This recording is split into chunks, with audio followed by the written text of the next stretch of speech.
Nah, untuk kali ini kebijakan yang kami ambil adalah kami benar-benar tidak mendistribusikan MBG dengan maksud tadi untuk standarisasi tata kelola operasional, efisiensi sumber daya, asing, Mbak Hilda.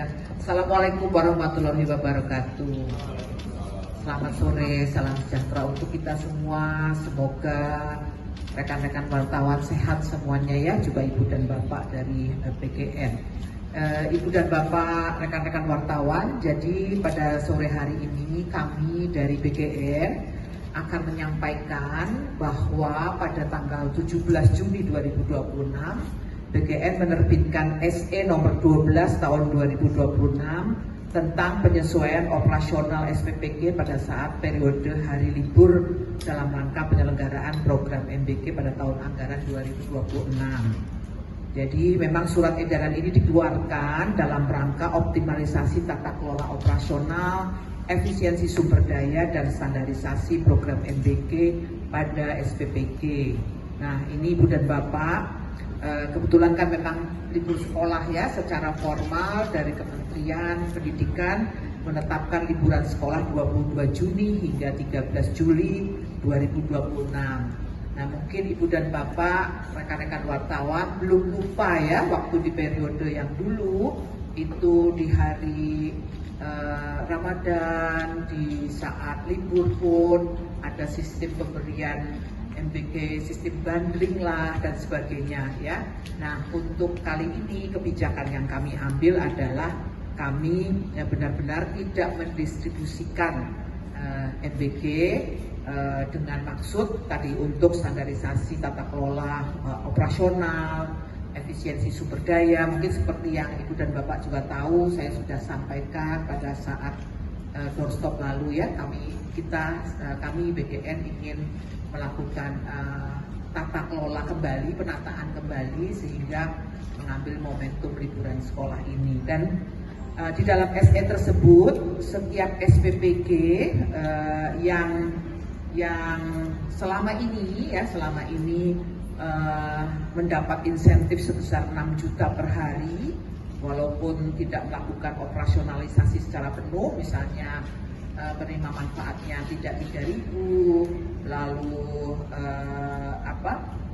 belum beroperasi secara, maksudnya belum operasional secara penuh karena tadi penerima manfaatnya belum mencapai 3.000, maka di dalam SE ini menegaskan bahwa dengan tidak didistribusikannya MBG maka seluruh SPPG yang tidak beroperasi tidak akan mendapat insentif.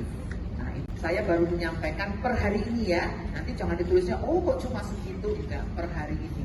Tapi masih akan terus bisa jadi akan terus bertambah karena memang kami melihat beberapa indikator ya. Ada kerentanan gizi, kondisi sosial ekonomi, akses terhadap pemenuhan gizi dan sebagainya. Itu nanti yang akan kami injek di dalam data yang kami sudah punya, agar pada akhirnya nanti kami benar bisa melakukan refocusing penerima manfaat kepada rakyat di Indonesia ini, anak-anak Indonesia ini yang benar-benar membutuhkan intervensi gizi dari pemerintah. Bagi yang secara mandiri bisa memenuhi gizinya karena kondisi-kondisi yang tadi mungkin secara ekonomi berada di desil yang tinggi itu, maka tidak akan diberikan program makan bergizi gratis ini. Sekali lagi, hal ini kami lakukan agar program makan bergizi gratis ini benar-benar secara efektif ya, efektif itu diberikan kepada memang yang tepat sasaran. Dan dari sisi insentif SPPG kan selama ini yang sering ramai di media ya 6 juta per hari gitu kan.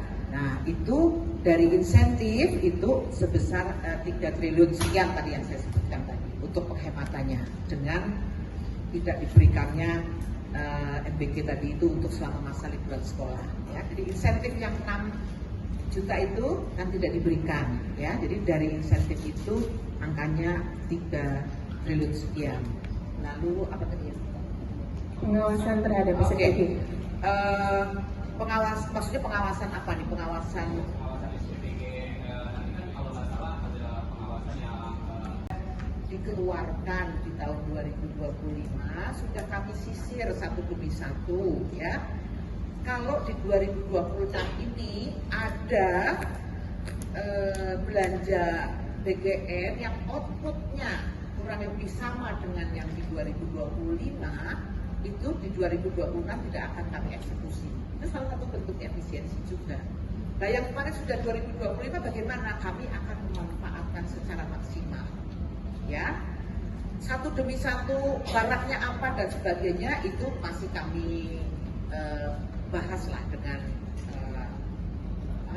teman-teman yang lain, apalagi masih dalam proses di kejaksaan kan. Jadi seperti itu. Tapi prinsipnya kami tidak ingin mengulangi juga belanja yang kurang bermanfaat, bahkan tidak bermanfaat di masa yang 2025. Itu salah satu bentuk efisiensi anggaran, dan secara angka-angka itu juga mungkin teman-teman bisa lihat juga ya di beberapa mata anggaran itu sudah dimasukkan oleh Kemenkeu di dalam RO ya, rencana output yang masuk di BABUN ya, itu adalah bentuk blokir ya, jadi diambil, nggak boleh dibelanjakan dulu oleh kami. Nanti kalau mau memakai ada prosedur-prosedur khusus tuh, nggak bisa sembarangan kami. Itu angkanya sudah diambil, bahkan ada yang sudah diambil juga di rencana output untuk direktif presiden, itu malah izinnya harus ke Seknek dan sebagainya. Jadi sekarang ini sudah ada angkanya yang memang sudah berkurang dari 268 tuh sebenarnya, bukan 268 lagi, sudah berkurang dari, karena tadi sudah diambil.